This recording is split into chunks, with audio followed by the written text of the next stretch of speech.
డిఫరెంట్గా చికెన్ చేయాలనుకుంటున్నాను.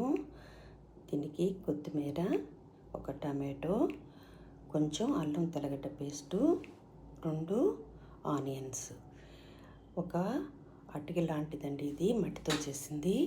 దీంట్లో బిరింజాకు, లవంగాలు పట్టేసి కొంచెం మసాలా వేసి వాడిన తర్వాత ఎర్రగడ్డలు వేసి మిరప్పొడి, ఉప్పు, పసుపు పొడి వేసిన తర్వాత ఆ ఎర్రగడ్డలు వాడ్చిన తర్వాత మళ్ళీ చికెన్ వేసి చికెన్ కూడా వాడ్చాలండి. తర్వాతే నీళ్ళు పోయాలి, అప్పుడే టేస్ట్ చాలా బాగుంటుంది.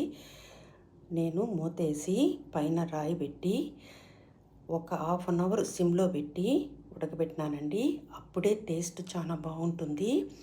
ఆ చికెను ఆ మట్టి కుండలో ఉడికిన దానివల్ల రుచి చాలా బాగుంటుంది. పైన కొత్తిమీర చల్లి ఎర్రగడ్డలు వేసి కాసేపు ఉంచి తింటే ఆ టేస్ట్ అమేజింగ్ అండి.